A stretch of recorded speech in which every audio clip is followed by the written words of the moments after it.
Okay, great. Great. Welcome along. My name's Nickala. I run an organisation called Flourish together, and we're pleased to be here today. Thanks to Yellow Beacon, who are a social enterprise who have helped sort of initiate in the first place, who asked us if we'd collaborate on this kind of event, partly because we've run one once before, very like this. So it's great to be revisiting this topic, but also because we're fellow partners in the Manchester Social Economy Alliance, and that's a kind of network of partner organisations and social enterprises who are seeking to diversify support in Greater Manchester. Absolutely thrilled to be coming back to this topic. Back in, oh, God, it was about 2 years ago on an International Women's Day kind of week, we ran this conversation, and it's kind of rumbled on ever since. And having supported over 3,000 women across Greater Manchester to create social ventures, different women change makers, diverse women change makers. We do find that a large number are neurodivergent. And so we've got a curiosity on that from why is that point of view? But we've also, what are some of the strengths and I hate the term, but superpowers that kind of lend themselves to, leading change, creating change, having those amazing, creative, innovative ideas that could change things through different perspectives. But then also, what are some of the challenges around this, and how can we better support people, put things in place that need to be there, and unlock more talent? So that's why we're thrilled, really, that Kirsty said, shall we partner on this? So we jumped at the chance, and that's all I'm going to say, really, other than I hope we have a great set of discussions. Please do, share as you see fit. I'm sure we've got various other people talking about the format of the session today, but yeah, just if you're just here to listen, that's great. But please do take part. We've got all sorts going on throughout the next hour and a half or so. So I think I hand over to Abby or Kirsty. So, I think it's um, me. Thank you for that. Um, yeah, welcome everybody. It's nice to see you all. I don't know everybody here, so it's good to connect with you. And yeah, you can choose to have your cameras on or off, whatever feels most comfortable for you. So I'm just going to do a bit of an overview of the session and then talk a little bit about the Manchester Social Economy Alliance and then introduce myself and then we're going to move into a panel discussion. So um, this is what we're going to be doing. This is where we're headed in this session. So we've just got a bit of a welcome to start with. And then Abby is going to lead us in a panel discussion, which is going to be myself, Helen, and Mica, who I'll get to introduce themselves in a moment. And we're going to be discussing this topic, why are there so many women change makers that are neurodivergent, as Nickala spoke about before. Then we're going to move into some group discussions because we always think it's interesting to hear what you've got to say and share around this. And then we'll be coming back together in the wider group to consider the insights that have arisen and what we might want to take forward in terms of keeping this conversation and this work going. So yeah, that's where we're going. If you could just move the slide on, Abby, that would be great. Thank you. So just a little bit about the Manchester Social Economy Alliance. So I'm the founder of Yellow Beacon and we're a new partner at the Manchester Social Economy Alliance. But essentially we're a group of organisations in Manchester that have run the social economy, working together on combined aims to support that economy across Manchester. So we look at things like building a more inclusive economy. How can we do that? How can we create a more joined up voice for the social economy across Manchester so that we can really influence both strategically at kind of a local, regional and national level? We also work to identify the needs of social economy organisations and offer support for people to sustainably progress and impact social change. And we also highlight the work and the value of the social economy in Manchester. So there's a lot of work that goes on behind the scenes on different steering groups and different ways of influencing. Yeah, if you could just move the slide on, Abby, that would be great. So we also look at improving the offer for people wanting to start social economy organisations, and we do that through offering a range of support and advice sessions through the MSEA. So we offer things like mentoring programs, incubator programs, social enterprise day events, community soups where you can come and pitch your idea. and being with a chance of gaining a cash award or support in different ways. And we try and do this through delivering lots of different free events across the year. So we're really trying to build a larger and more inclusive and diverse social economy in Manchester. Okay, so if you could turn the slides off, that would be great for a moment, and I'll just introduce myself. Thank you. Okay, so my name is Kirsty, and really this came about because of the work that I was doing as a participant with the Manchester Social Economy Alliance.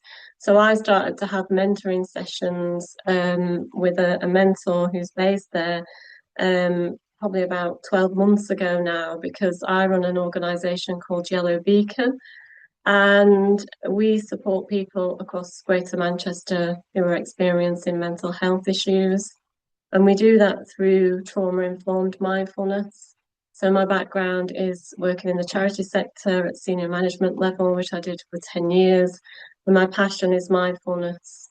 So we work with people in a trauma-informed and a neuroaffirmative way. And we do that through our 8-week courses and one-to-one sessions and different workshops and things. So we work with a lot of people that have experienced trauma. We also have a bespoke course that we developed and have delivered for autistic adults, which I do with my colleague.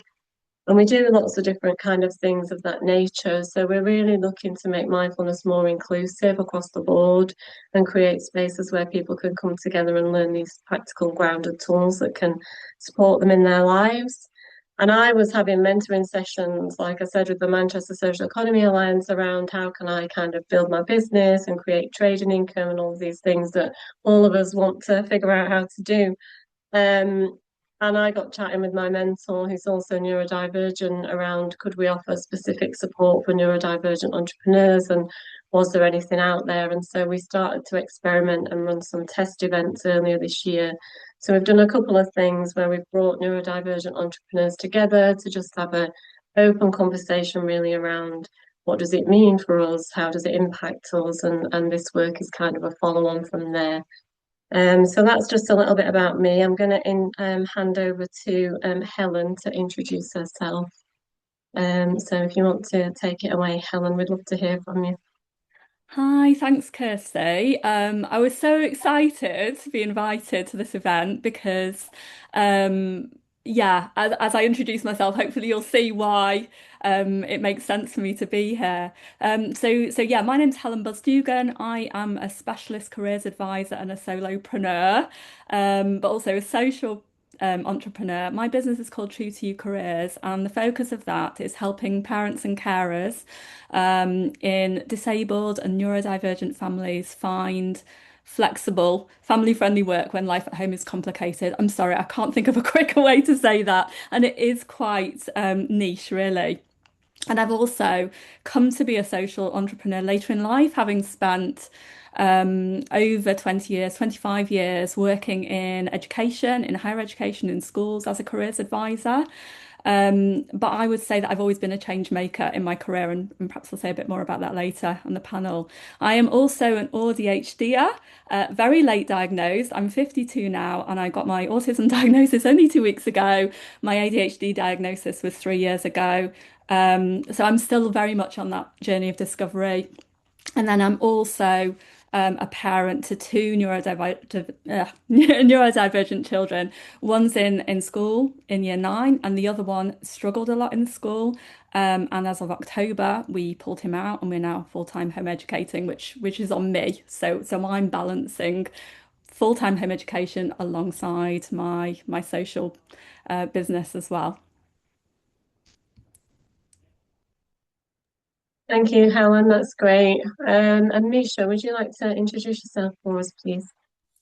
Yes. Sorry, my light's gone off. And thank you so much for having me today. I always love being a part of these events because I myself am an ADHD. I like that term. I've never used that before. And I do find that I come across a lot of women that are just like me. I am 28. I started the route that I'm on right now. I started as a a mother first and then went into mainstream education. And because of my own kind of struggles at school, they kind of sprung up whilst I was working in mainstream education. So now I kind of wear a variety of hats to help young people. I kind of like to, sorry, I've lost my train of thought, classic ADHD. I am an advocate for social, emotional, mental health and special educational needs, any kind of neurodivergency. I regularly run youth clubs, after school clubs twice a week, and youth clubs for teenagers. I also work in an alternative provision 3 days a week. That is in connection with a boys' school, and we provide a variety of education kind of tailored more towards maths and English.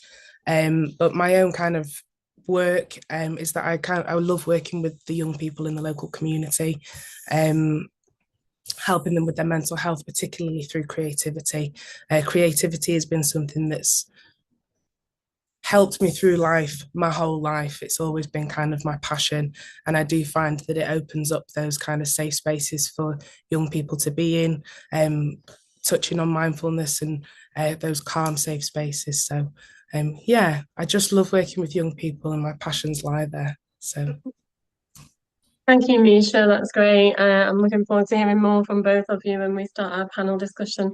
Yeah, and I forgot to say I am also neurodivergent, so I live with complex PTSD, and I also feel there's a innate type of neurodivergence that's lurking in the background, or maybe not so much. So I am, well, I had my first appointment at the autism service on the 17th of December. So I'm currently exploring that, but the jury's out at the moment. Okay, so I'm going to hand over to Abby, who's going to kindly chair our panel discussion. So yeah, over to you, Abby. Thank you.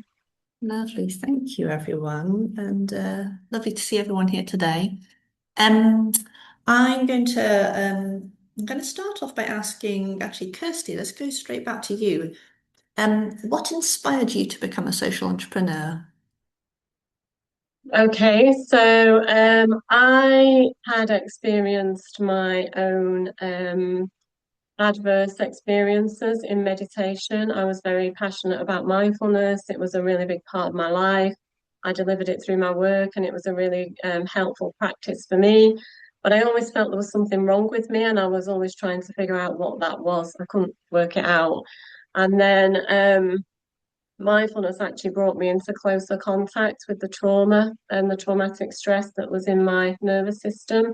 And I started to experience difficulties in my practice. And it wasn't until 2020 when I did some training in advanced trauma sensitive mindfulness, just to top up my mindfulness teacher training that I'd done back in 2013, that I realized I was actually living with complex PTSD.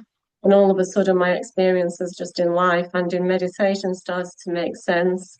So I became really passionate about sharing those tools with people in a trauma sensitive and trauma informed way. And at the same time as I started my trauma recovery journey, I very tentatively put in an application to Flourish and said, I really need something else to focus on. This is really challenging and I want to build a business, but I don't think this is right for me and I don't think I can do it and I don't want to come. And they said, you'd be perfect, please come. So I joined the Time to Grow program.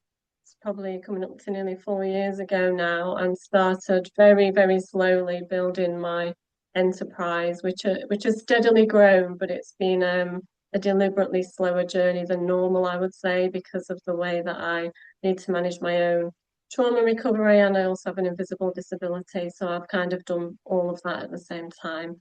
So that's what inspired me. Thank you. Well, thank you, Kirsty. And Helen, how about you? What inspired you to become a social entrepreneur? Well, I'd start by saying I think inspired is an interesting one, because I think initially my hand was forced. So when the first COVID-19 lockdown hit in 2020, I was 47. I've been employed for my whole career in education, like I said. But things kind of came to a head really. So my son, at the time, he was in year 1, We didn't know he was autistic, but he was really, really struggling with the kind of structure of the home learning and me sort of imposing the teacher thing. It just kind of wasn't working. My work as a careers advisor at Manchester University at the time was flipped to the evening, so I was on Zoom all evening. I mean, it just wasn't working, and I basically had a breakdown in 2020, and I was lucky enough to get voluntary redundancy because the timing of that just worked out. Then I spent the next few years just exploring flexible work because my son was struggling more and more in school. I was in perimenopause. I didn't know I had ADHD at the time. And I was just struggling really. And I did lots of different things. So I did careers work online. I worked in schools quite a lot. So I did a lot of contract work as a careers advisor in schools. And then it was doing that. I was working in a high school where I was working with so my role there was to see every young person before they finish school and help them think about their career options, figure out whether they were going to go to college, do an apprenticeship, and what would work for them. So I found myself trying to get hold of a lot of students that were unable to attend school. It turns out that a lot of those students were undiagnosed neurodivergent. That's very, very clear now. And they weren't being supported. Their needs were not being supported in the school. But my job was to see everyone. And now, obviously, I know I'm an autistic person. I take that very literally and I take my responsibility to see everybody very seriously. So, I really cared about the fact that probably those children that were not able to attend school really needed my support the most out of all the children in school. I realised really quickly that there was a knock-on effect on the parents. I had one conversation, which I won't go into because it will take too long, with one mother who was I was hoping might be able to take her son to a college open day. Had a conversation with her on the phone, and she said she was being taken to court for at school her son's school absence, which was not his fault because his needs weren't being supported. And she said she'd had to give up her job. And then the floodgates opened. I realised really quickly how many parents out there were being affected with their mental health, but also with work. And I thought, I have an opportunity here. I've got over 25 years experience as a careers advisor. I could help these parents find flexible work that will fit around the challenges they were facing at home. I then found Facebook group, Not Finding School, with 70, I think it was now 77,000 people in there whose children are struggling in school. A lot of those parents are then struggling in work because their employers are not understanding why they need that flexibility. So yeah, that I realized there was a huge need. And now I help with things like the kind of deeper work about confidence and identity and things like that, but also the practicalities of CVs and where to look for jobs and self-employment versus employment and all of that. Wonderful, thank you. Mica, what are you thinking? What inspired you to become a social entrepreneur? I mean, I guess it all kind of stems from the reason why I work with young people in general. I needed someone to hold my hand through life in the early years. I didn't necessarily get that support in school. Specifically when I got to kind of teenage level secondary school, it really started to kick in, but the mask was on and I pulled my boots up and toughed my way through school and then managed to get onto university. But that was through a lot of burnouts, a lot of mental health problems and a strive for wanting to do good in life, but constantly watching, other children be able to jump over the wall, whereas I'd have to build the ladder first and then work my way over. And I think from feeling my own kind of mental health struggles growing up, and I can say now that I'm in a really good place in my life. For someone who didn't really think they'd kind of make it past 25, I'm in a really, really good place now. And I want to kind of channel that from inside of me to help young people now, especially because the world is a much scarier place.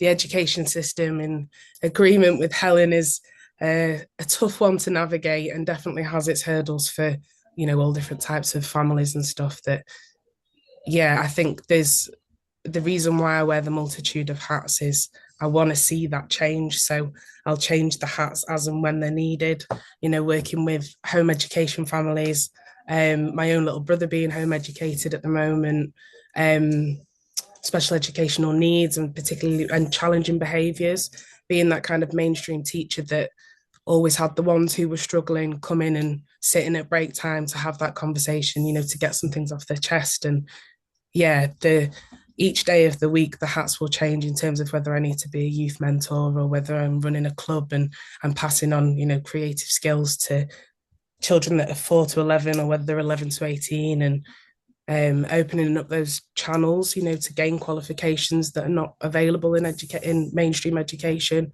It's why I'm so passionate about Arts Award. I kind of call it the Duke of Edinburgh of the arts world, that it gets you that little notch on your belt that helps you kind of go further. I'm really passionate about life skills as well, so I'll channel as much of that into the work that I do purely just because I became a neurodivergent adult and then had a child at the age of 22. And yeah, I want to be that person that shines the light and helps people find their path, because I know that finding mine was really hard. So yeah, hope that sums So it up. Misha, yeah, absolutely. Staying with you, Misha, what were your experiences of working life before you moved into social entrepreneurship? Tough. I will say both sides do have their pros and cons, but I sometimes really struggle finding my voice when it comes to obstacles that don't need to be there. And I think having the flexibility now of being a social entrepreneur, I can kind of make the decisions in order to advocate for children or families and parents and as such. Work was really hard, and if you look at my CV, I definitely don't put all of the jobs I've had on my CV in my early years, because I've been a waitress, I've worked in a hairdresser's, I've worked in restaurants, I've worked in New Look. I definitely jumped because I strive to learn. I love learning, which is why I try and pass that on to young people, because I think that I've met so many young people that are resistant to learning now. I think maybe because it's easier to find it on a mobile phone, or whether it's passed on, you know, from parents' own trauma, because there's been difficulties happening since the 90s now. So yeah, now I've become a social entrepreneur, so I can put what I believe into action. Yeah. Brilliant. And Kirsty, how about you? Yeah, so this is an interesting thing to reflect on, I think. So I've had two different careers. I worked in television post-production in London for 7 years, and then I worked in the charity sector for 10 years. And what I can clearly see looking back now is that I was unintentionally always promoted without without kind of expecting it and without having any game plan. So I noticed a pattern of me very quickly working my way up and then suddenly finding myself in these positions as manager or assistant manager where I just couldn't cope. And I felt like everybody else had this thing figured out of being a human being and being able to work. And I just couldn't seem to be able to do it. But I realized now that I was very good at masking that. And so people would report back that I was very calm and I was very considered and I was supportive to the teams, because I managed a team of 15 people in my role in the charity sector. But underneath, I just felt like a failure and just felt like I was an imposter, like I wasn't able to keep up with things. I felt very stressed all of the time. I was very dysregulated. Obviously, I had undiagnosed complex PTSD, but I realised now that actually I found the sensory environments very challenging that I was in terms of particularly sound and lighting that I'm very sensitive to. I didn't respond very well to being asked to share my voice, a bit like what Misha was talking about there. I didn't feel able to. My appraisals always said, you need to rock the boat more, you need to be more assertive, all of these things that would come back. And I'd be like, I don't know how to do that and I can't do it. And so what happened was I left all of my positions, just quit with nothing else to go to, just got to a point in each one over like a time period of about 15, 16 years where I just thought I just can't cope. And I would move on to the next job and think this is going to be different. Perhaps it's the organization, not really realizing that actually it was my own kind of processes. And what I realize now in working for myself is it's so much easier. And now I'm collaborating with other neurodivergent people. My life just feels so much easier in terms of work, because we can meet each other halfway and we can discuss different ways of working. And even just earlier, Abby sent the thing of what we were going to be doing when we discussed this, and really structured it in just a way that made total sense to me, which I really appreciated. So yeah, that's been my experience. And yes, both have got their challenges, but I much prefer working for myself. It's just easier. Thank you, Kirsty. And thank you for the kind words. I also really like things to be very highly structured and all like agreed what's going to happen. There's some kind of security in there, I find. Helen, I'm going to come to you and ask about strengths. So what do you think are the skills and strengths that support you in your entrepreneurial journey as a neurodivergent person? Yeah, I think the creativity, which Mica mentioned earlier, is definitely something for me. I'm not creative in an artistic sense at all, so I don't have that. But in terms of ideas, which obviously is central to being an entrepreneur, so I always joke that I can have 10 ideas for a social media post in the time it takes me to boil a kettle for my cup of tea. Writing those and finishing them and getting them out is another story. And I think one of the things that we have is this huge drive that links to our passion. So when I work with people, I know we can't always follow our passions and it doesn't always work out and it doesn't always intersect completely that, we can follow our passions and make a living at the same time. But there's no one, I would say, more driven than a neurodivergent person when they found a cause that they care about. And I really believe that because I've never been more motivated in my life to do what I do than what I'm doing now because I can see the difference that I'm making. But it's a freedom to do it in your own way as well, and to direct that. And I did.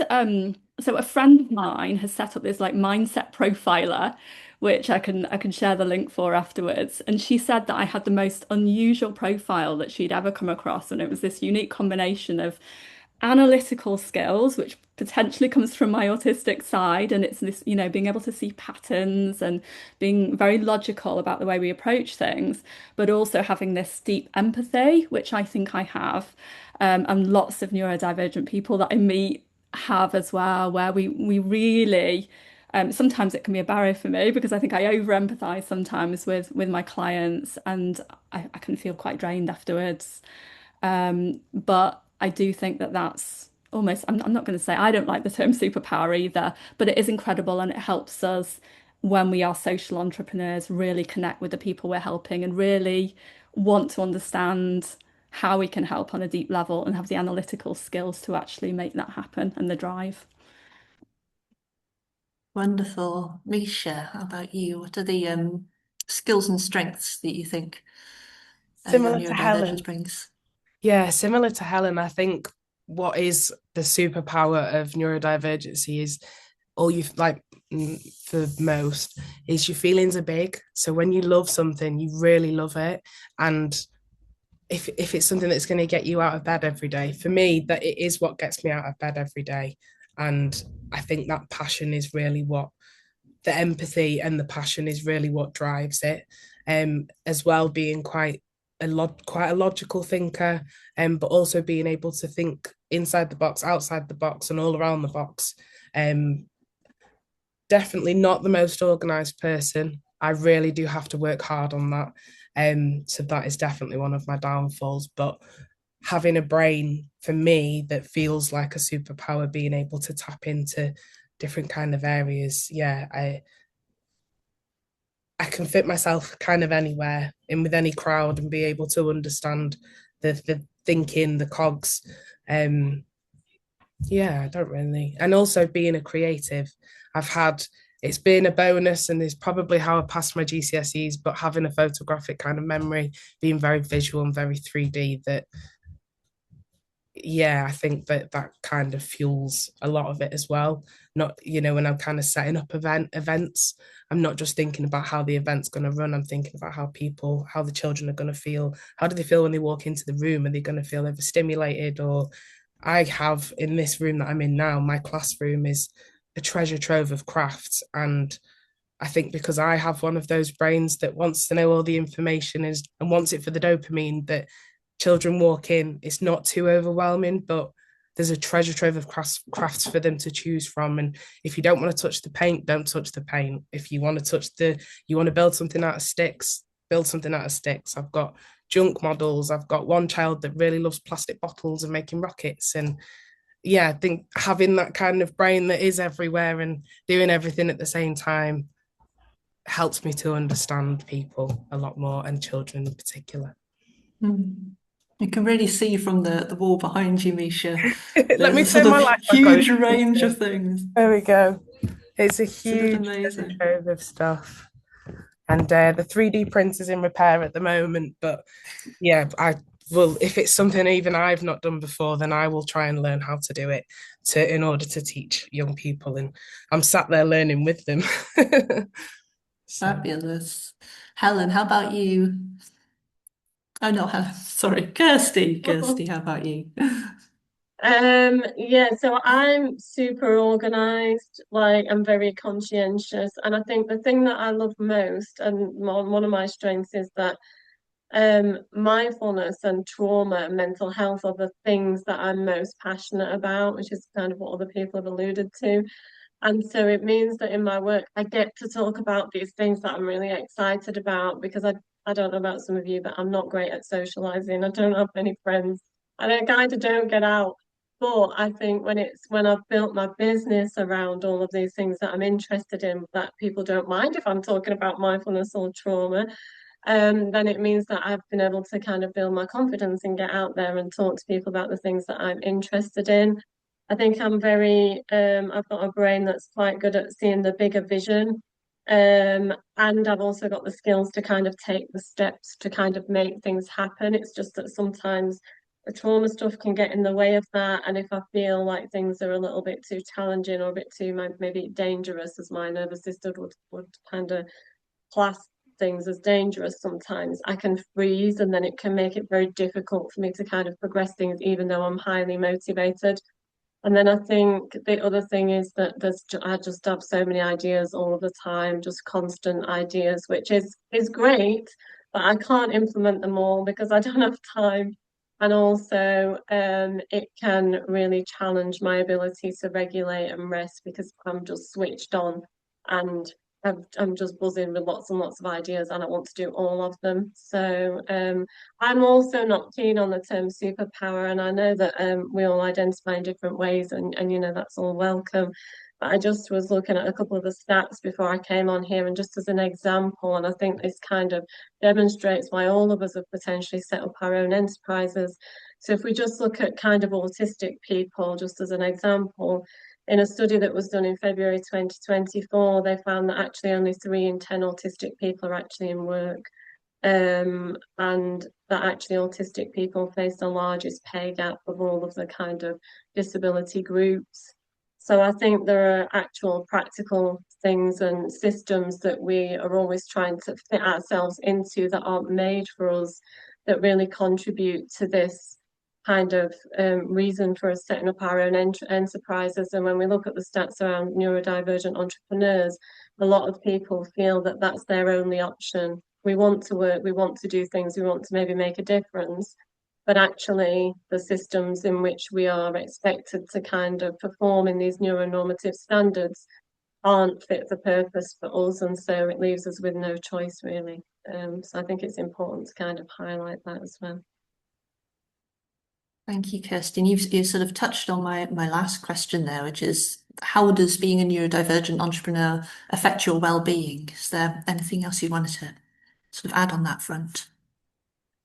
I mean, my whole business is around well-being, so I've learned to kind of take care of myself, but it does impact me because I worry. I think one of my greatest fears is that if I can't make my business work in the way that I want and need it to, in terms of generating an income for myself and, you know, doing the work that I want to do, what's my alternative? Because I'm not sure now that I could even step back into another kind of paid role. So that creates for me this extra tension and pressure of I've got to make things work, and how am I going to do that, and how am I going to create this financially sustainable business? So I think that's probably the main way it kind of impacts me. Helen, what are you thinking on that front? I think there's sort of positives and negatives there, aren't there? So on the one hand, I feel like I do have the ability to be more tuned into my energy levels, and I've got more control and agency over how I manage my day. Obviously, my life is quite complicated because of children, neurodivergent children, home educating, and I'm also sandwich generation, so I have both my parents have quite poor health, and so I'm also have caring responsibilities there too. So I can juggle that better, but at the same time, I think because I love what I do, it's that flip side to the kind of passion and the hyper focus that you get as a neurodivergent person. And there's that risk of the erosion of work-life balance. So yeah, I can easily stay up till 1 p.m., 1 a.m., sorry, researching, writing an article. I can forget to sleep. I can forget to have lunch. I can forget to go to the toilet. I think a lot of people will relate to that. And also not having those externally imposed deadlines means that, my innate perfectionism, procrastination can be a challenge. And then I can guilt trip myself for not actually achieving my own goals that I've set, which is, I think, related to my ADHD. I also can be guilty of focusing more on helping people and forgetting that I have to make money. So I'm committed to having a certain, giving a certain amount of resources and my time to doing things for free in my business, even though it is a paid business. But that can easily creep. I get messages on Facebook Messenger literally every day with desperate parents wanting help, and the boundaries are really difficult. And the last one is RSD, rejection sensitivity dysphoria. So I've had awful things said by trolls on social media. I've been told that, I'm a parent with that's Munchausen syndrome by proxy is something that I've been accused of in the last couple of weeks. And it hurts really deeply, even though, I know it's nonsense. It's not so easy to just say, okay, that person's opinion really doesn't matter to me. So yeah, lots of difficulties there really. But the payoff is definitely worth it because I struggled much, much more in the workplace. Misha, I'm just going to come to you one last question before we go into breakout groups. What are your feelings about your well-being, how it's impacted by being neurodivergent entrepreneur?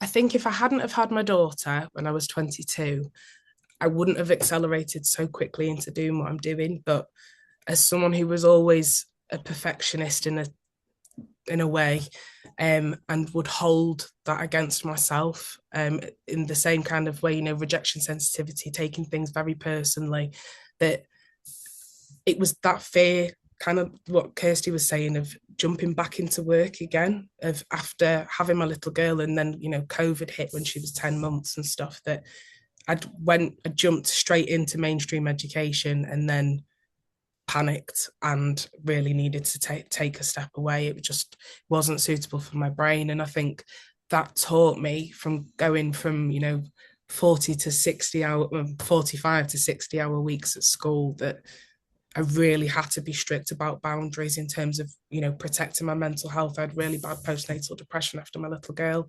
and had to learn how to protect my mental health, but also had to channel that into being really strict about sleep, being really strict about what I eat, taking care of the whole picture rather than just fueling that one little area. And now the flexibility of running a social enterprise is fantastic.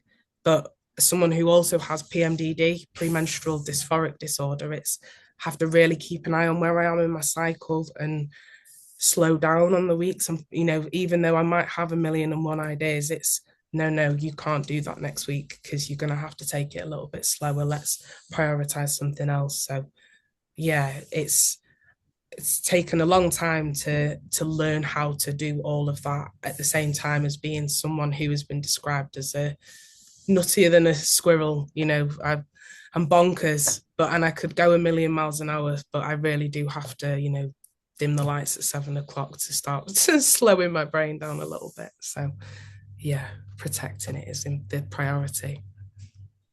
Absolutely. And that level of self-knowledge, I think, is really vital to that maintaining care of your well-being. That's what I'm hearing loud and clear. Thank you so much, panel. That has been really interesting and insightful, and interesting noticing sort of the themes between the things that you're saying.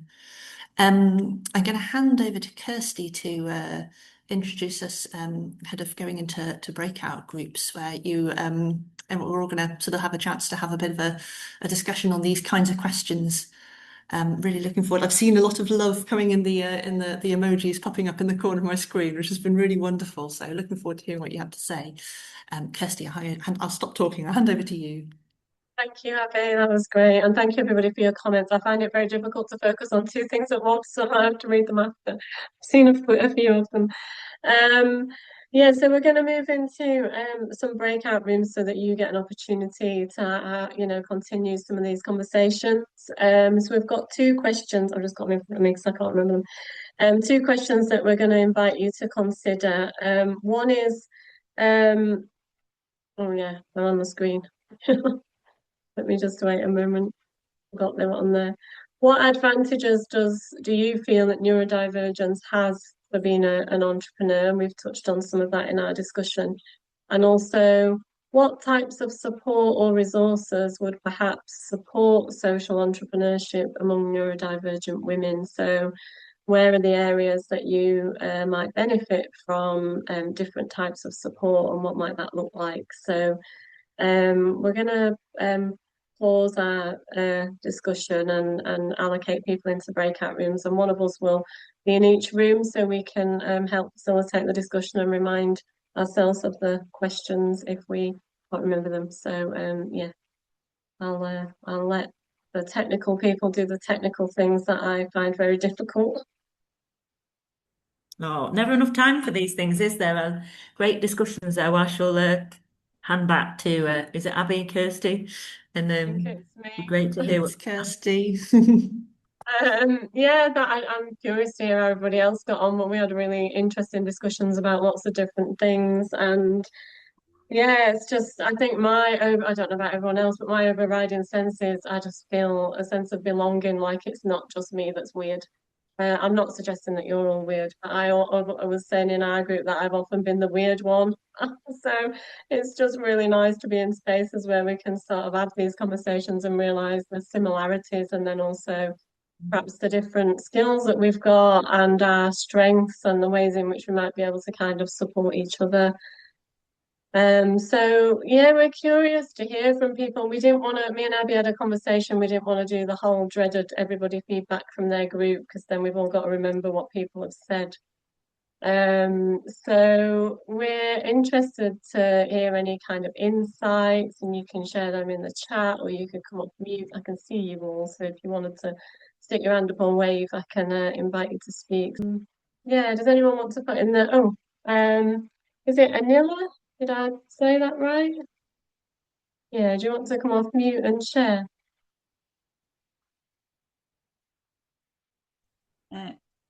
Yes, I'd say that for me it was knowing the right way to ask for what I needed, and I wasn't very good at asking questions. So if someone told me to do something, I'd just go away and do it, even though I probably did need help, or I did need support, or I had these ideas, but it wasn't necessarily my area. So instead of letting someone else do that work or asking for help, I would just try and do it myself and get overwhelmed.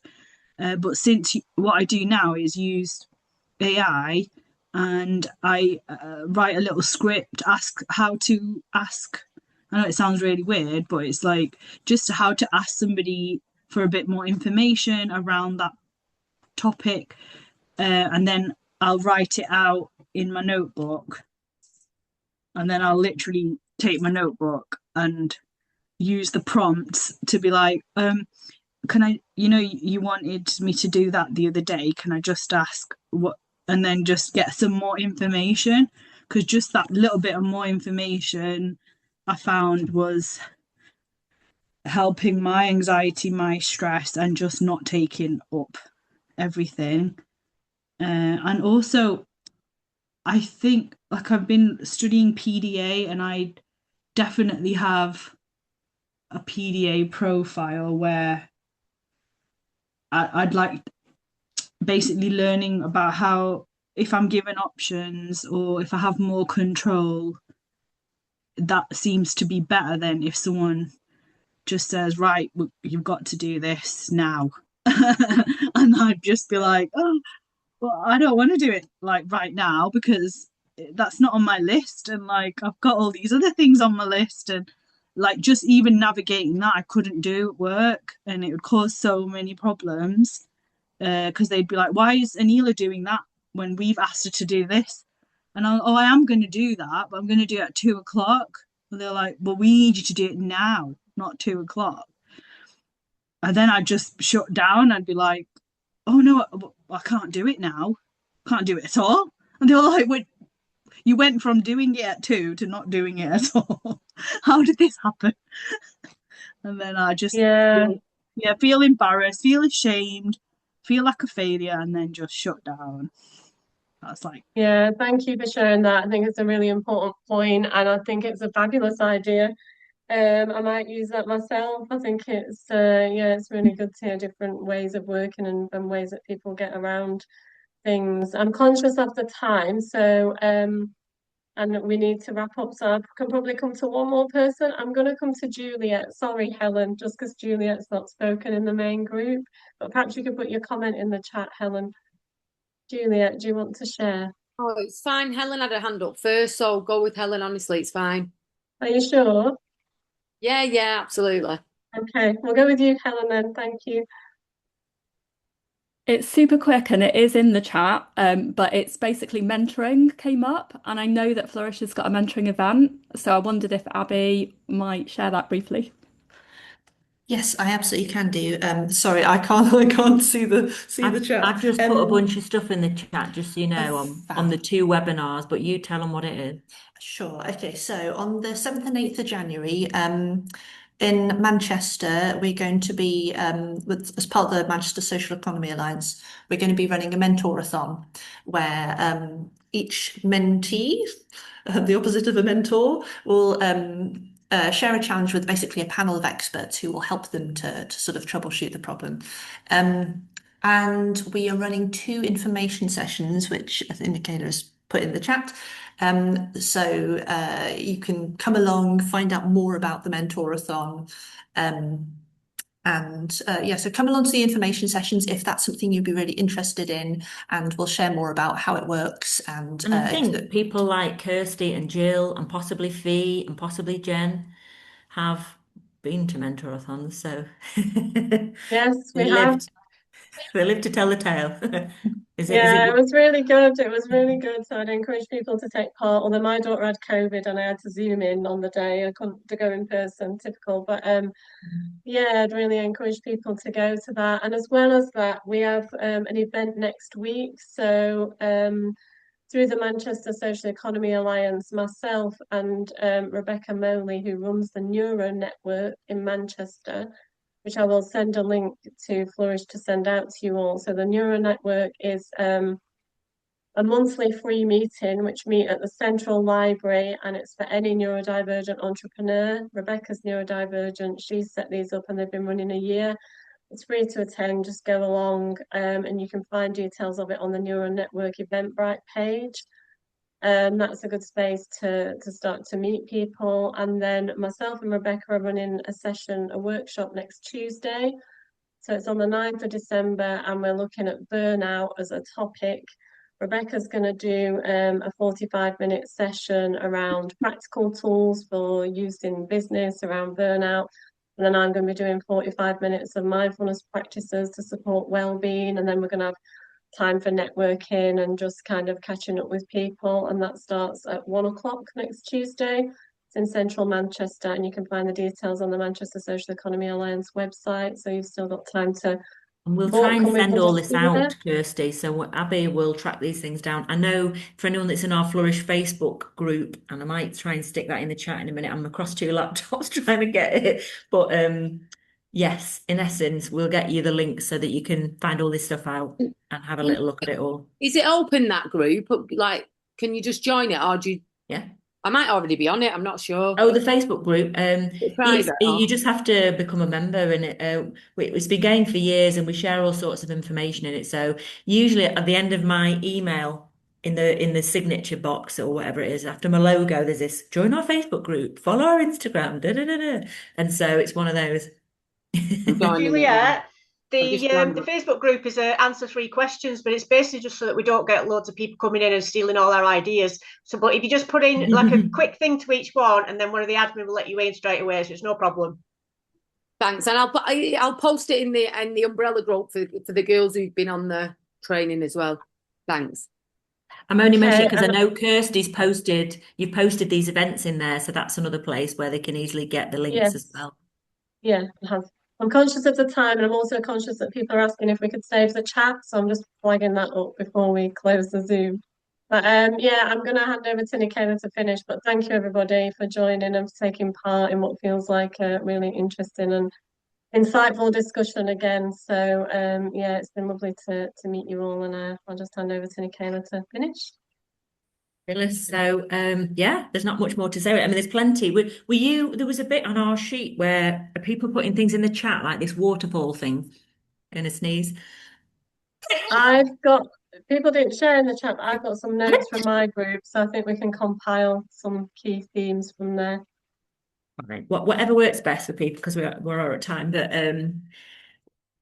great. No, there's been a lot to learn, a lot to think about. Sort of a few key takeaways for wrapping up is strength in numbers. You know, the fact that we ran this years ago and we had like 42 people sign up on Eventbrite, and we've done a similar exercise and we've had another bundle. The fact that there's now more networks and more attention on this, you know, it shows there's a need for this stuff. I think in our group, there are a couple of us, or a few of us, who are like, we're too high functioning to have ADHD, or that, you know, there are people who don't fully know what neurodivergence is. And I think there are people who might have traits or might show having signs of things, but actually they're not neurodivergent, or are they? Do you know what I mean? So there's a bit of confusion around all of that.